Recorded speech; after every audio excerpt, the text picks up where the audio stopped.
Hey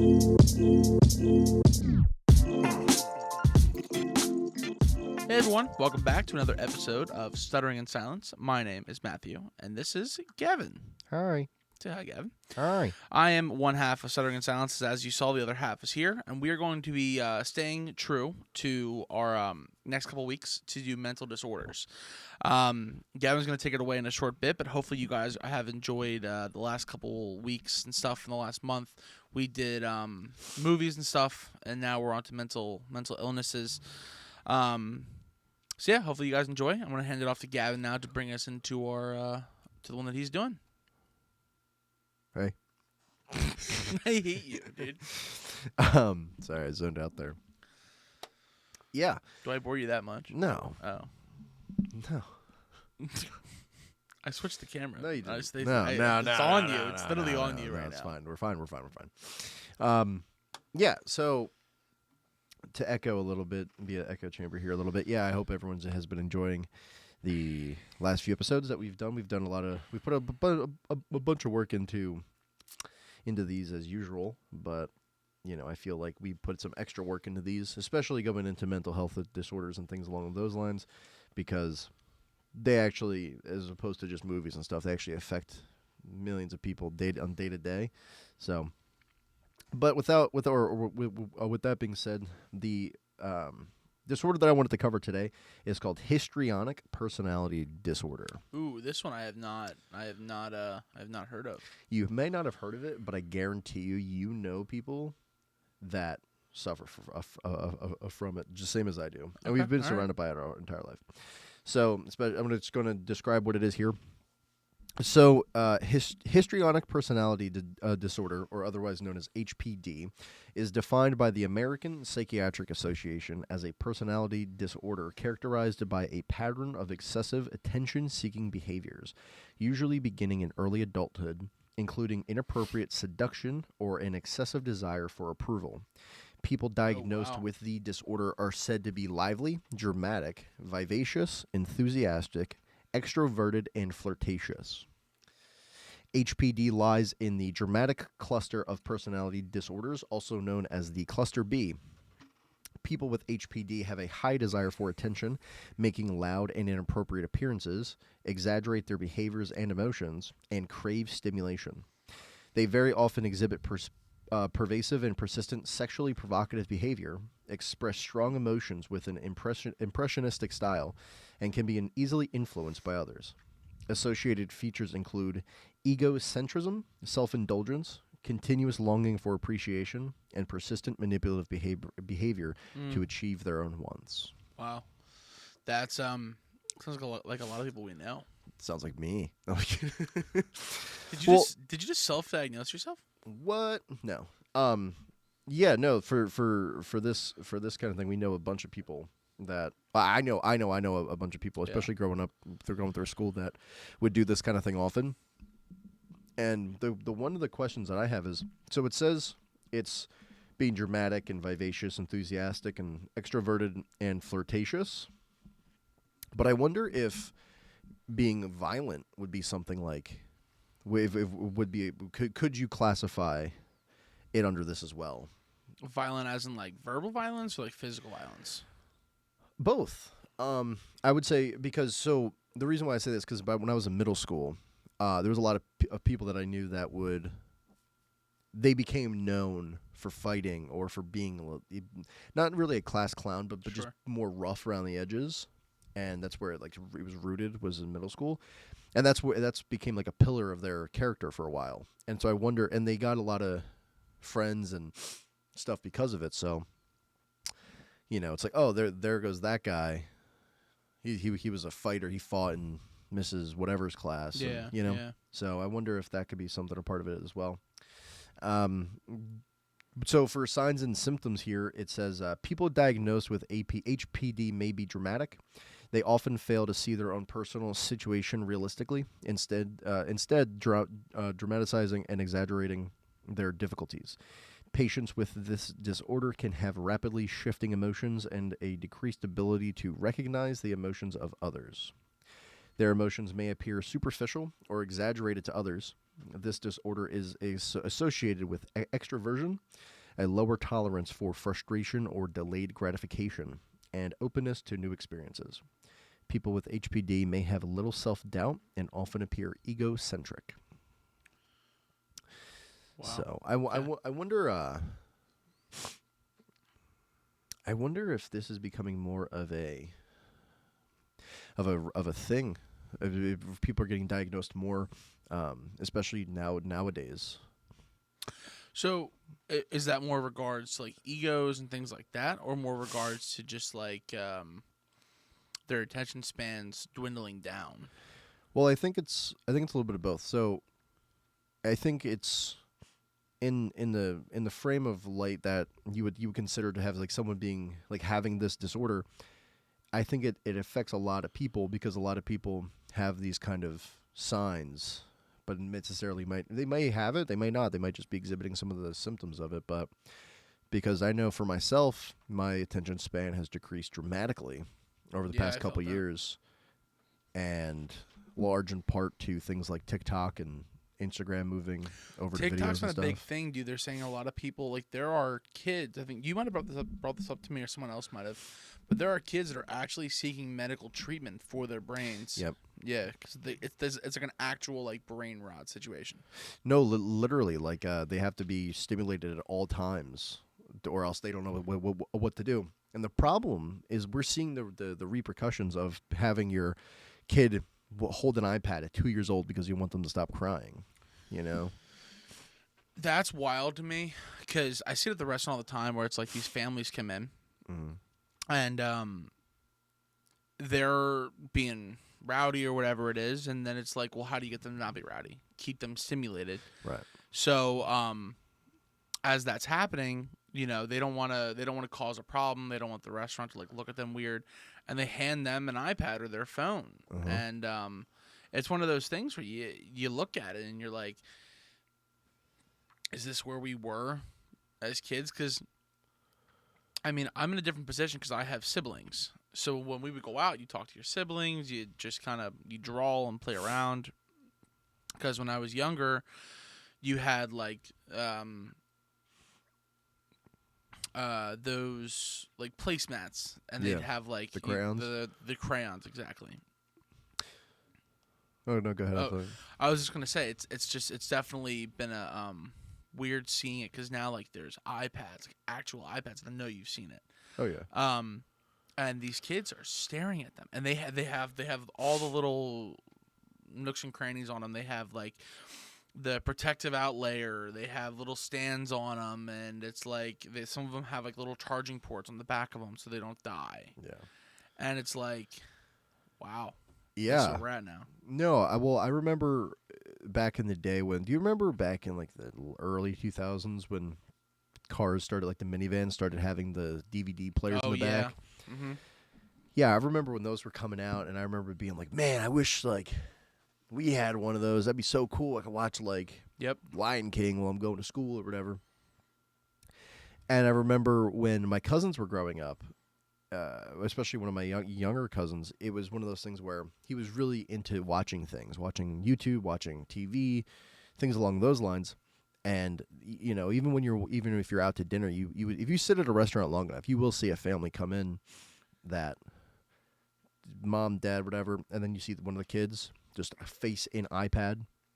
And I remember a couple of years ago, everybody was making the joke about the iPad kids. Yep. Now these iPad kids, like, it's actually becoming an epidemic. Like, and I will say too, I'm guilty of being on my phone way too much. Because it's constant stimulation. It's constantly like, seeking that next video, that next post, that next thing to see. But I still, thankfully, have enough ability to put the phone down if I'm having a conversation or somebody wants to do something or whatever it is. But these kids don't. And like you said, I remember one of the videos I saw, the kid was trying to get like a shot or something, and he literally was screaming like, "Skibbity toilet Ohio Riz." No, like really? like non-ironically.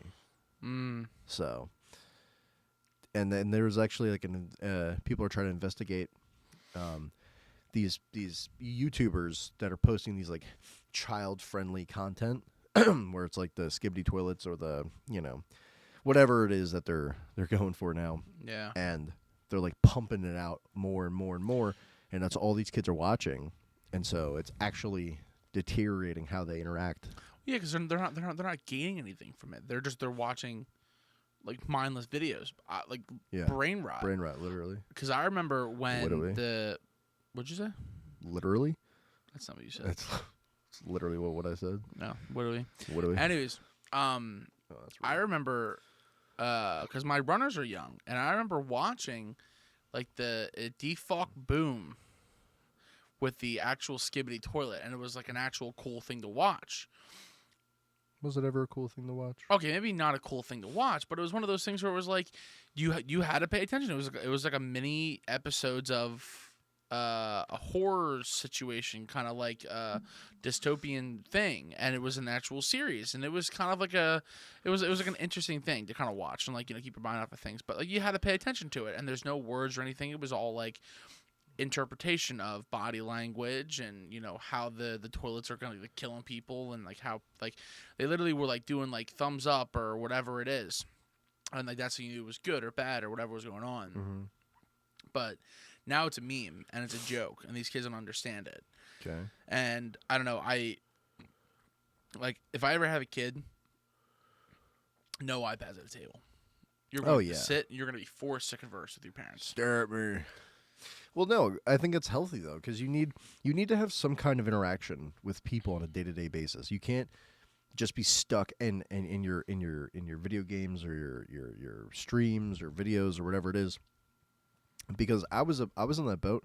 I was like, I don't understand why people want me to go outside so much. And I just want to play video games, and I want to just watch this and do this. And then you get to the point where when I became an adult, or at least a young adult, and my parents were kind of just like, whatever, do your thing.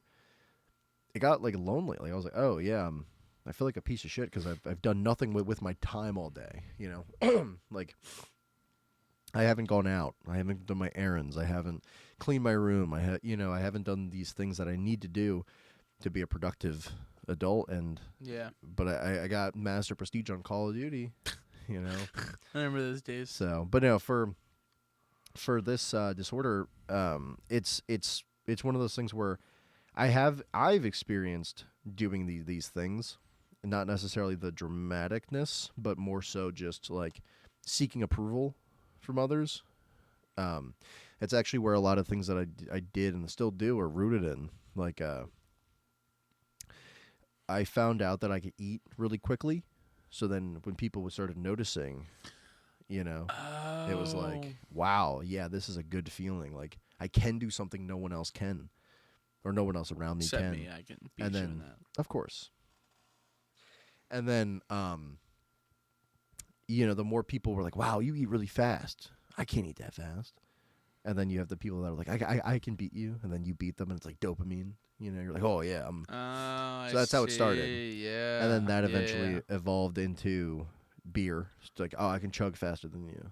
You know what I mean? And then so on and so forth. And I still find myself doing it, like, almost systematically. Like, if I feel like I don't have much to contribute, it took me a long time to not be like... It's almost like that meme. I don't know if you saw the video I sent you or not, but it was like the guy that's like in the corner,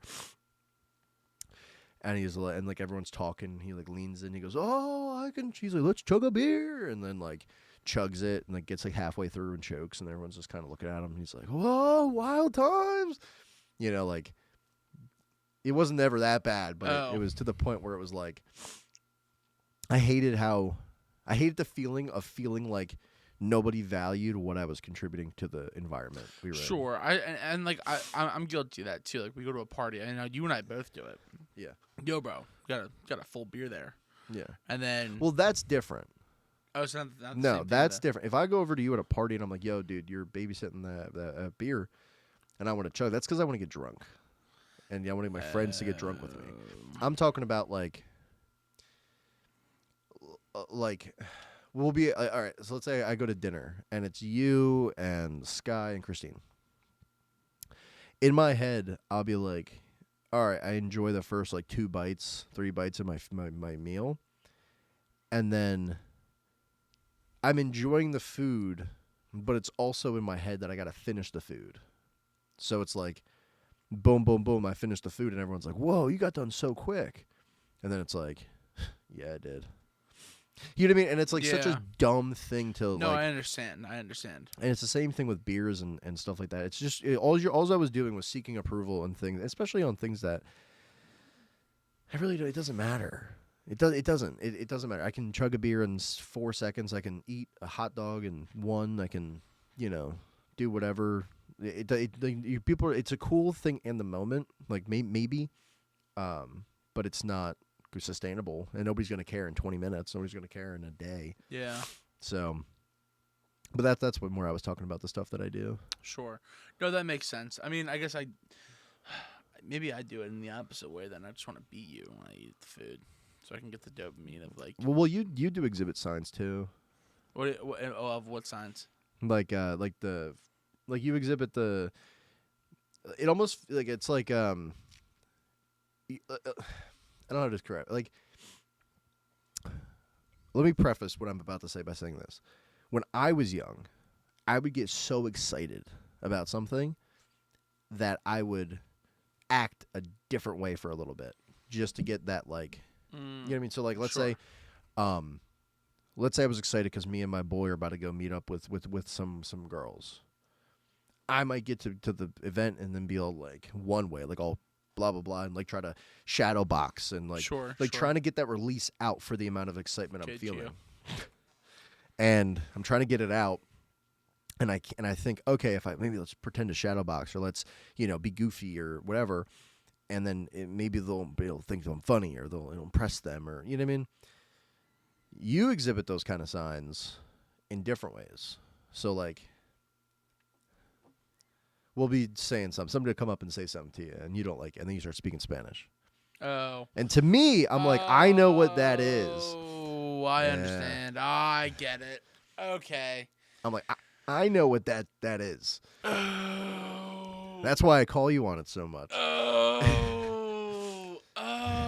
Okay, like, I understand. He's not. He's uncomfortable. I'm uncomfortable a lot then. Yeah. Well, I mean, it's just I notice it in a lot of different people. I mean, I notice it in terms of like because I can see it from what I experienced. Yeah. You know what I mean? Like a lot of the times I can sit there and say, like, "Oh, you say something or do something," and I'm like, "Yeah, I've been there," or you know what I mean? Mm-hmm. I've lived it. Yeah. And so that's why for some of these things, it may be something that affected me, and I had no idea, or to a certain degree.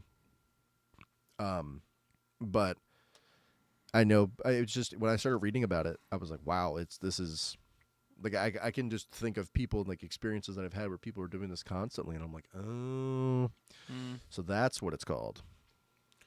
That's weird. You had mutism last week. Yeah, and it's which weird. Also affected you. Yeah, and I am fucked up.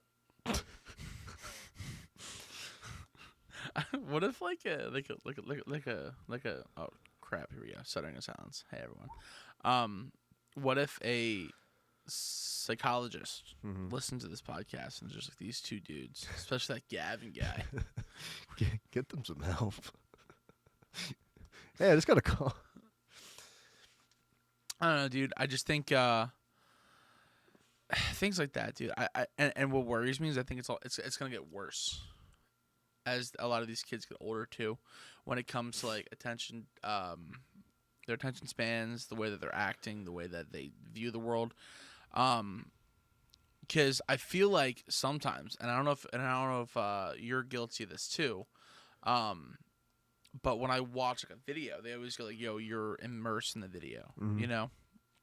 But sometimes it'll almost feel like a connection, like I'm almost there with them. But then it's like I'm obviously not there with them. I'm watching it on my phone. Okay. However, it's one of those things where it's like I have to then pull my brain and go, I'm not actually connecting to this person. Right. I am. What's the word I'm looking for? Like interpersonally connecting with them. I can't think of the correct phrase or word, but I've definitely noticed I've had to pull myself out of that sometimes, where it's like, no, this is the internet. This doesn't exist. This is a story of a person that I don't know, Right. that otherwise I never would have heard about or met because of the internet. Right. You know what I'm saying?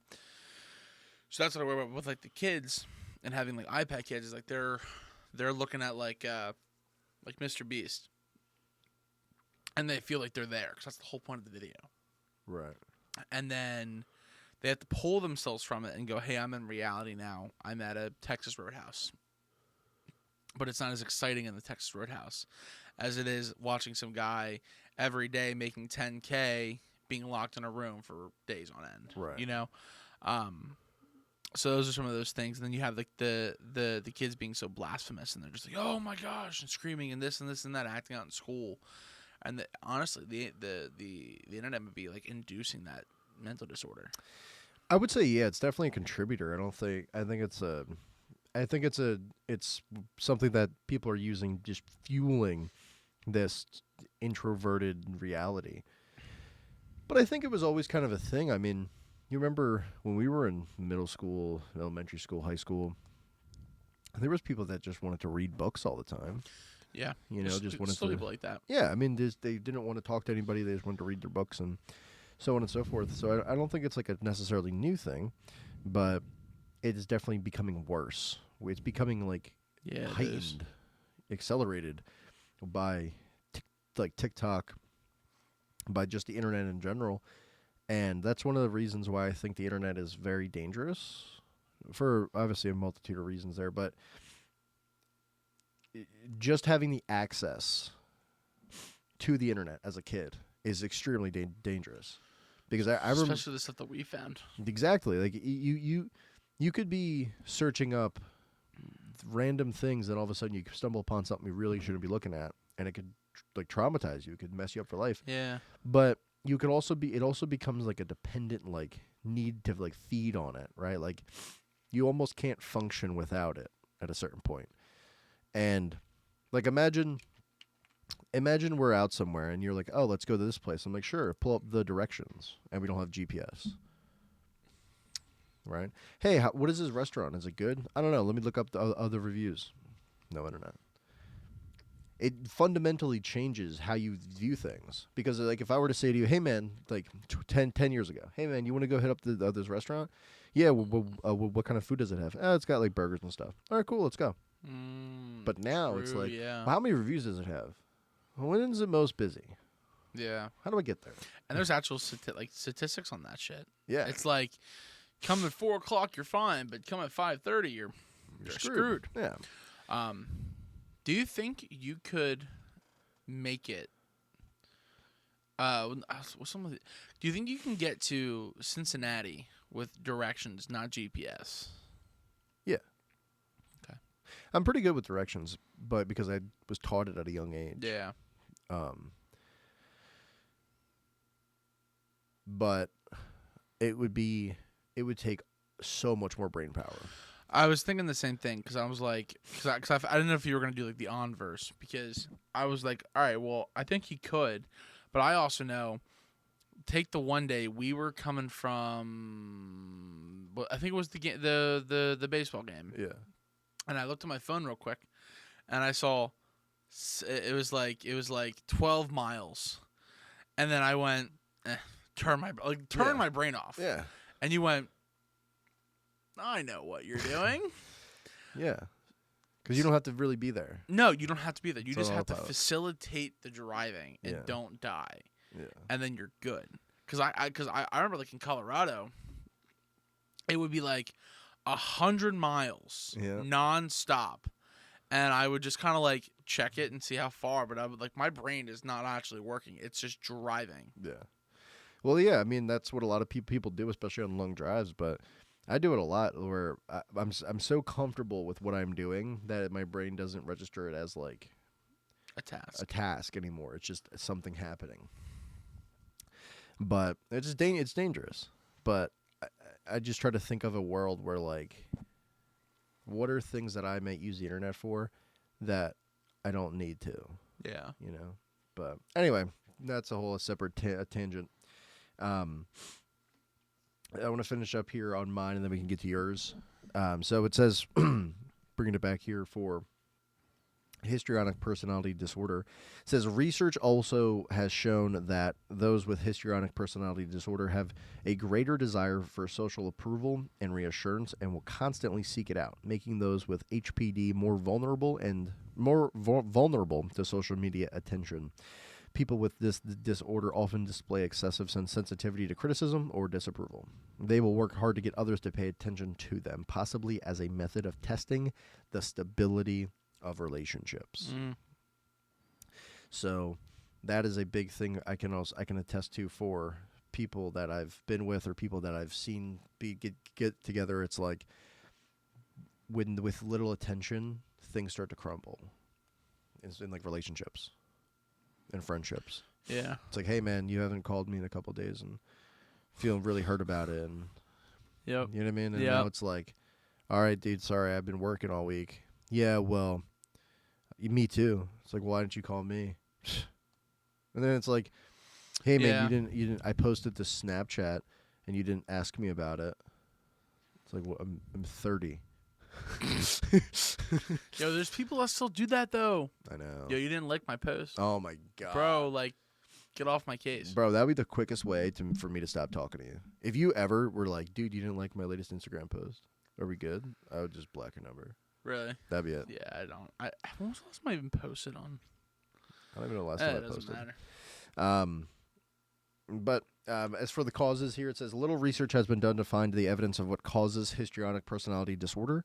Although direct causes are inconclusive, various theories and studies suggest multiple possible causes of a neurochemical, genetic, psychoanalytic, or environmental nature. Traits such as extravagance, vanity, and seductiveness of hysteria have similar qualities to women diagnosed with HPD. HPD symptoms typically do not fully develop until the age of 15, while the onset of treatment only occurs, on average, at approximately 40 years of age. Just some interesting facts here about the histrionic personality disorder. Most people that have it, it's more common in women, and more people that do have it are more lively and enthusiastic, flirty and charming.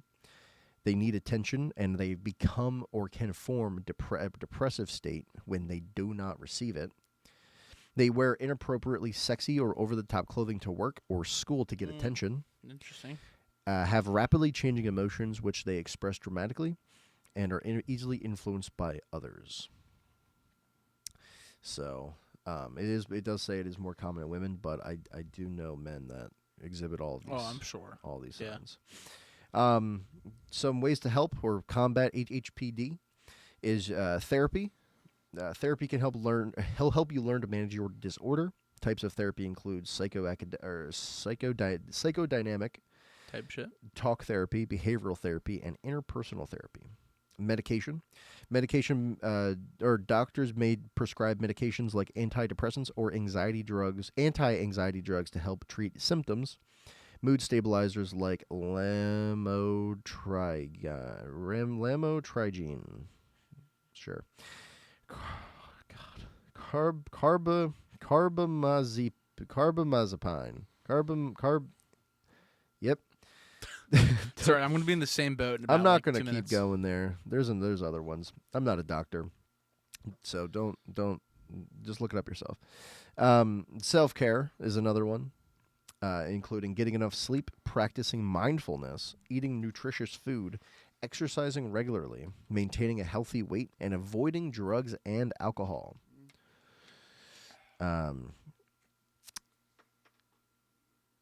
One thing that you can also do to combat HPD is called gray rocking. This technique involves remaining calm and in neutral when interacting with someone who is attempting to get a reaction from you. So that's something that I tend to do a lot. Gray rocking? To an extent, but it's more so if I feel myself becoming agitated for no reason, I tend to kind of let my brain go blank. And then I lose emotion to like most things for a couple minutes. So if I'm at work and I'm catching myself becoming like agitated or angry or just frustrated, I tend to kind of sit and let my brain kind of go to sleep for a little bit. Just kind of just let it do its thing. Sure. And I don't really talk or do much, and then I wait for myself to kind of calm down. Damn. But yeah, so that's basically a little snippet into the histrionic personality disorder. I think it's more common than people might think, especially the running main foundational traits of it, or most common traits of it. People definitely, I think it's got to be common. Like these are How things. common did it say it was? It doesn't say. Because like people could also have like mild cases of it, or it's just like they only exhibit certain symptoms. But I'm sure the people that have this exact disorder that are diagnosed, it's very, very prevalent. I think you might have a subtype of this. Yeah. Appeasing histrionic, including dependent and compulsive features. Seeks to placate, mend, patch up, smooth over troubles. Knack for settling differences. Moderating tempers by yielding, compromising, conceding, sacrificing for self-accommodation. Fruitlessly placates and unplacatable. Yeah. Damn. Just because sometimes, I think you anticipate conflict. Yeah. Because they'd be like, hey, man, just checking if you want to do this. If not, all good. It's like, is it all good? Yeah. Well, I also do that just to, because I try to respect other people's time. So, if I ask you to do it on a Sunday, it's because I don't know if I have what's going on Tuesday. Because I only have a selected amount of time. So, if you can do it on a Sunday, but it's also, I want you to know, hey, if you can do it on a Sunday, cool. But in the same sentence, if you can't, it's all cool. But it's by default all cool. Do you know if you spend a day in my brain,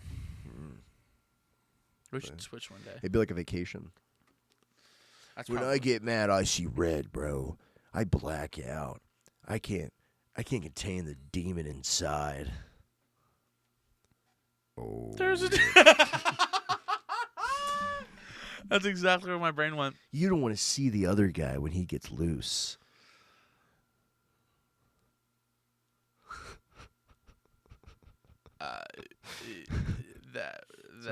That gave me autism. Sorry, my bad. I had a moment there. All right, so. All right, and I don't think I said it at the beginning, but just prefacing, or I guess whatever.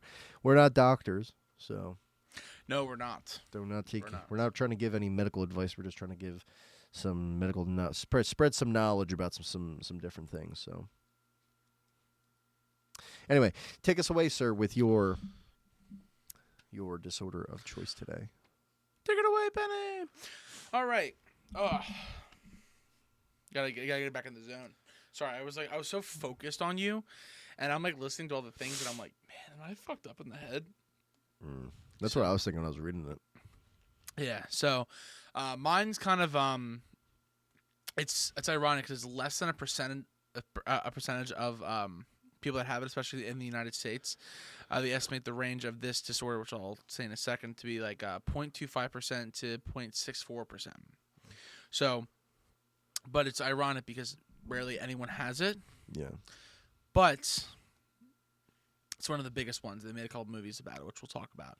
I am doing schizophrenia. I feel like I'm doing like a speech in class. Look at the shoulders. We had a woman named Shoulders at the bar. So schizophrenia affects the ability to think clearly, control emotions, make decisions, and relate to others. Having schizophrenia is a lifelong illness involving many complex problems. While it is difficult to estimate the exact symptoms of schizophrenia in the United States, they are ranging around 0.25% to 0.64% of adults that actually have this disorder. Schizophrenia can occur at any age. The average onset age for men is in their late 20s, and for women, it's in their late 20s to early 30s. So, schizophrenia is rare in children and adults younger than 12 and older than 40. If diagnosed and treated appropriately, you can manage schizophrenia and lead a fulfilling life. Nice. So, There are some subcategories to them. It's the ICD-10-CM code. I don't know what that means, but there are subcodes that they have for this. So schizophrenia is a F20 code in the DSM-5. I'm not gonna read off the exact codes because it's F20.9.0.1 whatever it is. But if you look them up, you'll be able to see the exact code if you're curious about that. There's unspecified schizophrenia, paranoid, disorganized, catatonic, undifferentiated, residual, other schizophrenia, which is F20.8. Not sure exactly what that is. And schizophreniform disorder. Schizophreniform? Schizophreniform, yes. Good job. Thanks, man. I appreciate that. Trust me, when we get into the SSRIs towards the end, I'm definitely. I only did a couple of them, but it's gonna get interesting. These codes from F20 through F29 are used for schizophrenia, psychotypical, delusional, and other non-mood psychiatric disorders. So, all the ones that were talked about above are all under the same umbrella on schizophrenia, but it's to which degree and to which different aspect that you're experiencing. Okay. So some of the symptoms, I'm sure you probably can name a couple off your head. But one of the main ones that we see are like hallucinations, delusions, and unusual ways of thinking. So like, you know, people always hear like, "Oh, I hear voices. There's voices in my head." Things like that, or they feel that you know, like that joke, like the accident wasn't your fault. Yeah. Yeah, so that is kind of like they see the person or they're talking to a friend. You've seen it in movies all the time, yeah. And then the negative symptoms here is like reduced motivation, expression of emotions, the ability to start or follow through with activities. So that's when they start seeing it in like people in their 20s when they're supposed to be like really ambitious. They're going through school, they're going through whatever, and they're noticing like a decline, and then the hallucinations start happening, and they're like, "Oh, this person's not well." Right. Cognitive impairment, difficulty with concentration, and everyone knows the like the memory thing, and mental processing speed. So it's like you're working on Internet Explorer and you're not on Chrome yet. Oh. Social and behavioral impairments, disorganized speech or behavior, and withdrawn from social activities. So that's another big one because a lot of these people who are older that have been living with it, they're just not here. It's almost like talking to a wall. And some people say there was an article it's like talking to a wall is almost easier because at least you're not getting a response. But then people are getting responses that make no sense. So it's like at what point is it becoming an issue? Schizophrenia usually begins in young adulthood, like I said, in early 20s. Women, it's like early 20s, 30s. It may sometimes appear in childhood. That is extremely rare. Now, the only thing with that is when it comes to like the children, they don't always catch it, and they'll actually diagnose it with a different thing because they're thinking it's like ADHD or one of those like, or like mute. Those kind of disorders in children because they're just thinking they're just developing. They're trying to figure out their brain's doing this process. They don't realize it's schizophrenia. Gotcha. But there is a way that people can actually kind of live normal lives. There is medication, SSRIs, that they can start taking. But what's wild is like this whole disorder is like taken Hollywood by storm because people love hearing about it. People love learning about it. People love. Because it's such a rare disorder, but, you know, they talk about, like, a schizophrenic killer or a grandma with schizophrenia that, you know, can't remember, and then the other person has Alzheimer's, and they can't remember who it is, or they attack someone because they heard a voice. And, like, it's happened before. They've attacked a loved one. They've attacked just people because it's like this voice in their head has said, this is an evil person. And to them... It's like how you hear me in your ears is how they hear it, but there's no one actually talking to them. What is kind of cool though is there are a lot of treatments for it. So there are medications, antipsychotics. These medications are often the first treatment for schizophrenia. They can be taken as pills or or liquids daily. You can also get them as injections once or twice a month. Some people may also be prescribed clozapine, clozapine. But that requires regular blood tests to monitor because it does have a lot of dangerous side effects. And those are the kind of drugs that you see a lot of the time where it's like, oh, we'll medicate you, and then they get off of it because they can't get hard, or they're just completely a brick wall. It stops. So there's this thing that we learned about in school. It's called like reuptake. It's basically your neurons, and I'm gonna butcher this, so everyone that's out there, I'm not a doctor, I'm a moron, but it's you have like your neurons here, and like there's these they're not enzymes, I forget. They're like, think of them as like electrons bouncing from this end to this end, and you're constantly going like this. But then some of them are getting blocked, or they're not coming as far enough, and they're not transferring the same way. So these are supposed to allow that connection to kind of like constantly happen, and allow your reuptake to act like a normal person. So that's the whole point of these. But a lot of the times it'll actually inhibit the way that you feel about it. Almost like numbs you a lot of the time. So conventional antipsychotics, also known as first generational or typical. So like people who were born with it or they're younger, I think. I fed in see? I told you. Chlorprozamine, or thorazine. That's one. Then there's Prolixin and Haldol is the other one. Those are for your conventional. Atypical antipsychotics. Abilify, Saffris, and Rexulti. I've heard of the Abilify, and I've heard of Rexulti. Rexulti seemed familiar to me, but I did not know the other ones. There was a commercial for Abilify before. There was a commercial for an antipsychotic. Yeah. Really? Yeah, I'm pretty sure. That's wild. I've heard of Rexulti before. And what was the other one? It was right up here. Because that's how I was able to like fix the name of it in my head.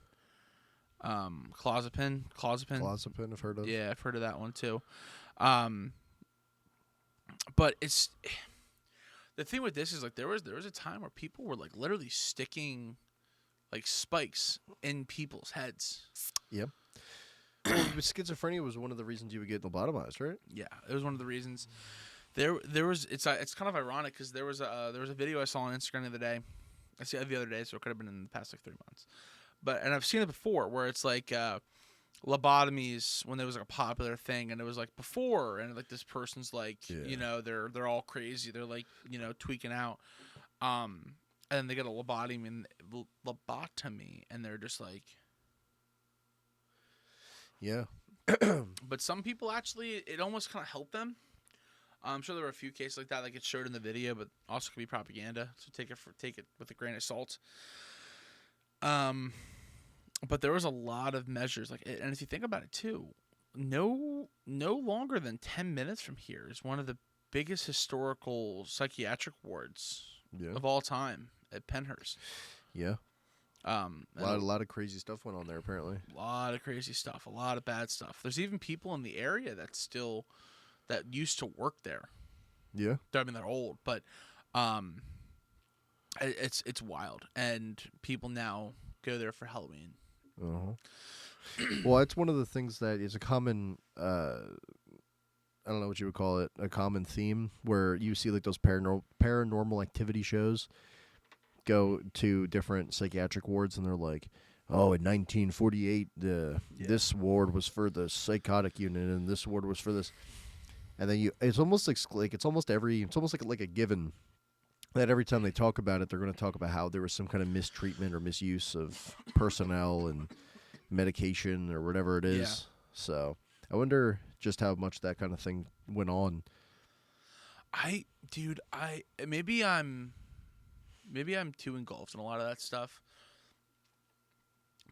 And this is going to sound kind of messed up, and I don't want it to. but I would love to be a fly on the wall for like a day or two and like peak times there, because I don't want to see any horrors. I'm not saying like I want to see death. I want to see people get mistreated. I don't want to preface that because then I don't want to sound like an ass, but it's history, and because it's one of those things where it's like seeing is believing, you know, and people always tell you how bad it was. People give you their first-hand accounts, you second-hand accounts, you have stories that have been passed down, and it's like you watch these movies and they try to recreate these stories, and I kind of want to see like how accurate it was.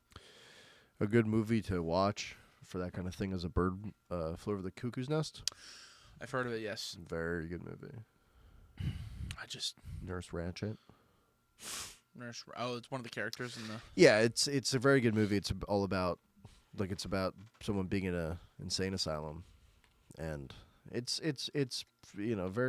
dated, but it's still one of the classics, I would say. But it ties hand in hand into that kind of thing, just being mistreated and being kind of stuck, that kind of thing. Scary, dude. It's really scary. Well, it is scary, but it's also like, and I also think like Hollywood doesn't do a great job of really shedding the correct light on schizophrenia, because every time you see it in Hollywood, it's some crazy person that's like eating their own hand and they're locked away and nobody can talk to them and nobody 100%, can. Yeah. And you have people out in the real world that deal with this kind of thing, and they're able to function or doing everything they can to function through it, and then they have to go see a movie where it's like, hey man, did you see this great movie? No, they go watch it, and then the whole time they're like, wow, yeah, so am I crazy? Am I like, you know what I mean? Like, is that they're me? the villain. Yeah. Well, my a buddy of mine, he actually worked at the restaurant for the summer. Shout out Kyle. He was gonna do us, so he does like filming and stuff, right? He's the one kid that maybe help us out with the camera and stuff. Yeah. And great dude. Actually does a really good job with some of his films. So I'll show you some after. However, he was going to do like a schizophrenic person. And I think he would have done justice to it, and I've seen a lot of his clips, and they're really good. But a lot of people get very sensitive about that topic, and some person, you know, kind of like, not Karened out, but I guess that's the word you would use. And, you know, I think a lot of the time, too, because Hollywood has villainized them so much, and it really has turned it, instead of like a mental disorder we should try to figure out, study, and like make better, and they've instead turned into the schizophrenia psycho killer is out there, and I get what the girl, I guess, was trying to do, but, you know, sometimes you just need good people to make a good film about it, and that's one of the movies I'm going to talk about in a second that I watched in high school. Yep. I was taking psych soc. But on to some other things that they do to help is therapy, cognitive behavioral therapy, CBT, is a common treatment for schizophrenia. Other therapies include psychoeducation, cognitive adaptation, and family therapy. They do arts and creative therapies, you know, like art, music, dance, drama therapies, help people like express themselves and kind of like get themselves out there. Support services, and then other treatments are like brain stimulation therapies, such as like electroconvulsive therapy and transcranial magnetic stimulation. They might also use as well.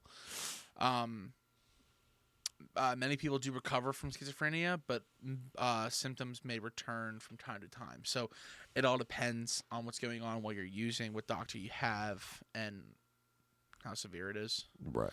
So, kind of dwindling down here, some of the big two movies that I have written down. I do have some other people that I have as well, but I'm going to say this one, and I think you know which one I'm about to say, because we did talk about the one earlier. A Beautiful Mind. Yes. Great movie. This one was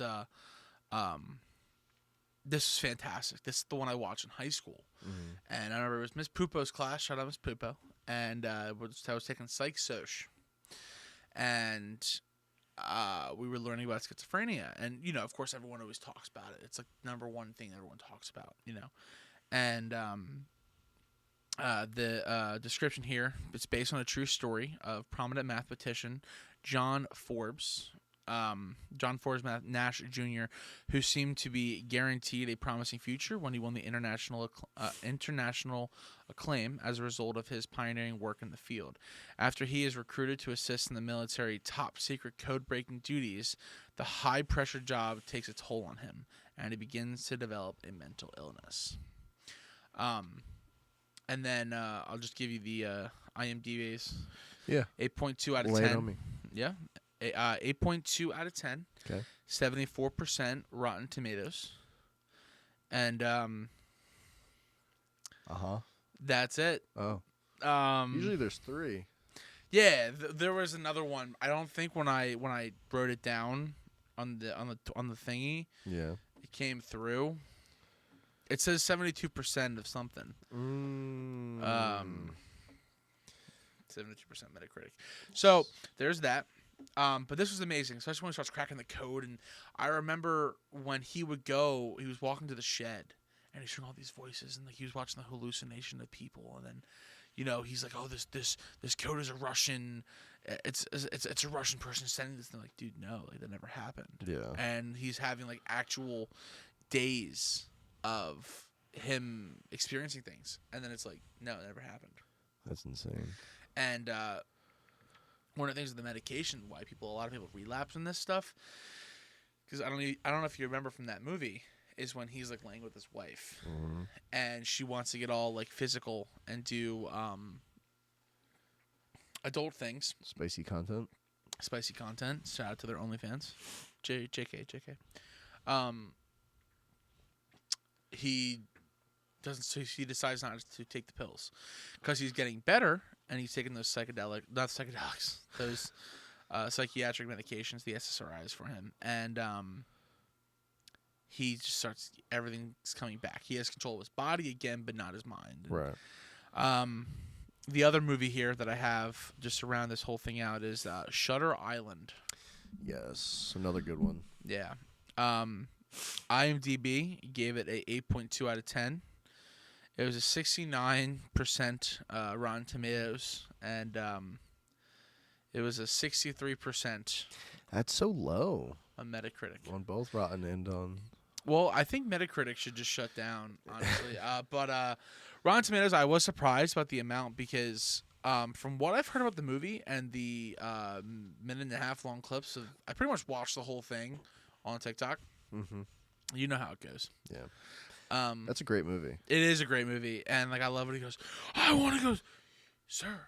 Do you not know about all the people you've killed and all the other stuff?" He goes, "What?" And he comes into the office and he's like all like crazy and stuff, and it's just it's wicked.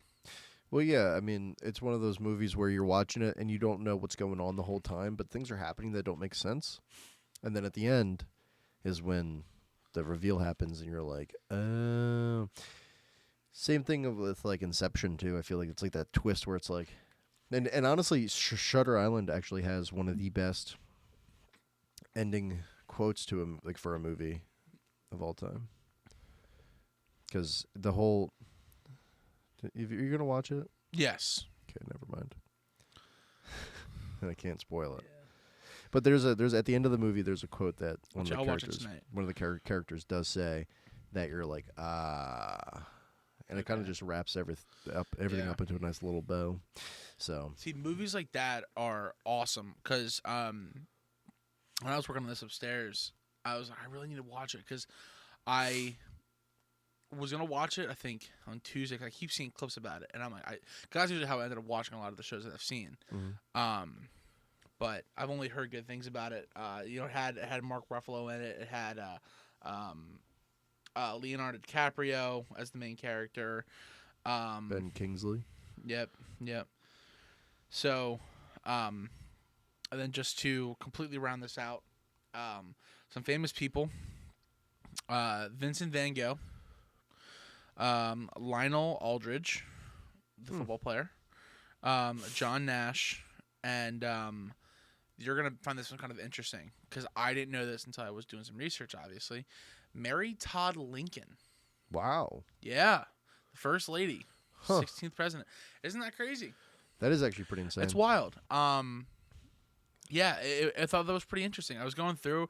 I did hear about Vincent Van Gogh. I don't know much about that whole situation. However, I will say that I'm obviously John Nash, so that was that whole big thing. Lionel Aldridge, I didn't know about, but the Mary Todd Lincoln, I was going through and I was like, oh, there's got to be some names that are really gonna like stick out that I'm gonna be like, holy cow about. Yeah. Van Gogh was he was one, but then I saw Lincoln and I'm like, is that Mary Todd Lincoln? I'm like, oh wow. Yeah, no, that's pretty insane. I mean, I guess it affects people at random, I guess, but for her to have that, and it's not something it's really talked about, I feel like. No. And especially at that time too, like it's not how it is today. It's like you respected your president. Yeah. And the first lady, it basically was almost like royalty. But you had so much respect because in your eyes you voted for these people, Yeah. And you just wouldn't hear about it. Like look at it wasn't Teddy Roosevelt, it was Theodore Roosevelt was the boxer, then there was the what was one of the wheelchair? I can't. I don't know. My brain's not working. Because Teddy Roosevelt was like the. Yeah. But then there's another one, or I'm thinking of someone else. Then I don't know. But problem is we had we had a president who was in a wheelchair. No one knew about it for months until it was time. But yeah, so that's Oh, I know what you're talking about. Yes. Yeah. Yeah. Yes. Yeah. Damn. We're both sitting in front of laptops too. Look, you can look it up. Let's. But I beat you. Oh, you're definitely gonna win because I have to open Chrome. Oh man. No, I'm just gonna let you do it because. What do they have? What? What was it? Was it? It was a president that was in a wheelchair. Franklin Roosevelt. Yes. Franklin D. Yes. I don't know why I blanked on that because it's one of those actually weird facts that I knew a lot about in school. Yep. Same. And now it's like I can't bring it up off the top of my head. I probably could have given you some of the things that he's done too. It's all the brain rot. Yeah, it's all the brain rot. But it's like what's one of those things where I'm like Teddy Roosevelt, then there's Theodore Roosevelt, and I'm like that's the same person. Yeah. And I already sound stupid. I'm not gonna say that. Franklin. Yeah. So yeah, man, that's schizophrenia. It's a beautiful thing, but yeah, I think I'm good there, dude. Anything else you wanna bring to the table? Yeah, I mean, I guess wanted to touch on just in terms of talking about different disorders. Something that I was thinking about is one, it's cool to be able to go over them and kind of learn more about them. As obviously we're doing the research on it, but I also think it's very interesting to see just how close people with these type of disorders are to quote unquote normal people. Where it's like, hey, if I'm noticing, like, I would consider myself to be decently normal, and I'm noticing patterns that I'm exhibiting and noticing in myself and in the people around me as well. So it's, because I think when you're growing up or when you hear about these kind of things, it's like, oh, you have a disease or you have a disorder, you have something wrong with you. It's like it sounds so far away. And unless you're personally touched by it, either by yourself or someone in your family or friend group or something, you're never going to understand that these people are dealing with something that's just a heightened version of something that you may be experiencing. Well, that was the whole thing with the Shane Gillis thing. Remember, it's not the same mental illness, but it's like he's like, if this doesn't touch home to you, you're not going to understand how this feels or how this works or whatever it is. Right. And he's like, oh, how's he doing? Is he okay? Yeah. He goes, he's doing better than everyone else that I know. Yeah. He's having a great time. Where'd you get the cheese, Danny? You make it grilled cheese. I'm making grilled cheese. I'm gonna start doing stand up. Yeah. But for you, you're a big boy. It's more like sit down. Hey. Who's that big guy that died? Harry Spears. No. Ralphie May. Ralph. Ralphie May. But no, Yeah, because I really it gets under my skin when people talk about people that are going through things, and I guess you don't really notice it much anymore because now it's cool to have some kind of disorder or be on some kind of medication.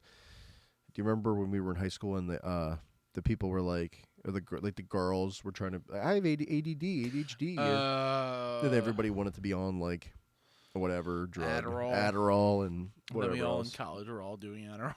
I've never done Adderall. Oh. So, yeah. Not good at math really anyway, so. Yeah, no, that's kind of the thing is like people wanted to have ADHD, they wanted to have ADD. It's the same thing with people with braces. Remember the people like were trying to make braces cool, and then people were like, "I want braces so bad." It's like it's a corrective measure for your teeth because your teeth aren't growing correctly. Yeah. Like you don't want them. They're a necessity, not a privilege. And it's the same thing with this. It's like these people are actually fighting real things and going through real things, and now it's your game just to be cool, part of the club. But people would talk bad about that kind of thing. You know, oh, you know, people have dyslexia and stuff, so you can't read or you can't. You know what I mean? I don't know. It's just something that got under my skin. So it's cool. Where I'm going with this is that it's cool to learn more about them, to really kind of hone in on the fact that it's like, yeah, these are hitting close to home because it's really not that far off. Yeah. You know, and that's why I do think Hollywood has to stop like villainizing some of these things like schizophrenia and autism and stuff. You know, we're trying to make so many things revolving around it. It's like, no, dude. Yeah. But other than that, really well versed and well said. Thanks, man. Give yourself a high five. Why did it look like that? I was being so genuine. I don't know. Well, no, because it strikes home for me a little bit. Yeah, no, I get it. It's just one of those things where it's like I have family members that have Down syndrome, so if somebody's making fun of them, it's like, and being like actually malicious about it, because I think like the way like Shane Gillis does it. I thought you were gonna make a joke. No. It's like the way that like Shane Gillis does it, where he's like, look, he obviously has a close connection with people that have Down syndrome. Yeah, for sure. But he makes jokes about it because it's like he said, they're having a better experience 90% of the time than we are, and they're comfortable with themselves. They're comfortable with the life they're living. They're vibing, you know. So to kind of make jokes surrounding their, you know, not at their expense, but kind of surrounding what they're going through, is totally acceptable. It's totally okay. But it's when you're saying, hey, you know, because it's funny to laugh at a funny thing, and you know, if they do something funny, it's, you know what I mean. But you can't then turn around and say, oh my God, they're funny because of their you know what I'm saying? It's kind of a fine line, but if you have trauma or people, or you're a part of that circle, like you said, like you understand, like this is kind of where the gray areas where you can joke and poke fun, and it's laughter is a healer for a lot of things, and then you have the other people that are like making fun of them, and that's where it gets real bad. That's the problem. Yeah. Yeah. So no, it makes a lot of sense, and I'm glad you did mention that, because that was really well said. Thanks. You ready, my friend? Yeah, no, I'm good. I think we hit the nail on the. Oh, last little thing, guys. We're not doctors. Yeah, I'm not a doctor, although I am a surgeon. Sorry. I haven't heard that name in a minute. Yeah, no, we're not doctors. We didn't go to school for it. We are just two bros chilling in a hot tub, 5 feet apart because we are gay. Whoa, that's not. Oh no, we're not. No, we're two fat gentlemen just chilling on a podcast, looking up research all day. Boom, there you go. All right, guys. Follow us on all the socials. Leave us 5 stars, please, and thank you. And if you don't want to, I would appreciate it if you did. If you guys could, that just helps with the algorithm, does all that kind of fun stuff. And we will see you